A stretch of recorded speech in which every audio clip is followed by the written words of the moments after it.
how painful is the treatment. First and foremost, pain is a very subjective kind of sensation. To different people, it actually meant different things. So injectable kind of pain is of course needle pain. Needle pain will depend on a lot of factors. Firstly, it will depend on the type of needles that we use, the size of the needles. So size of needles go according to gauge. So the bigger the number, the smaller the needle. So let's say for filler injection is 27, 29.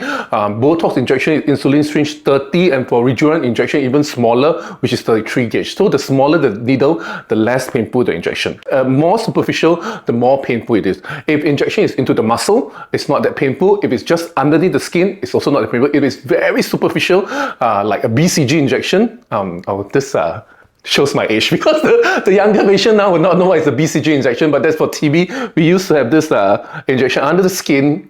Ask your mom, maybe they'll tell you. You get a wheal, and that is the kind of pain that you experience with Rejuvenate injection, because that's the level you need to put it in order to get the kind of result. We'll try as much to make the process as comfortable as possible. We will definitely have numbing cream. We have what we call Zimmer cooler. A Zimmer cooler is actually an industrial strength kind of cooling device. It actually cools down skin quite nicely. We also have a vibrating device which will distract your nerve so that your nerve will get a little bit caught eye, and then we wouldn't know how to differentiate the pain from the needle injection or from the vibration. So that will make it more bearable.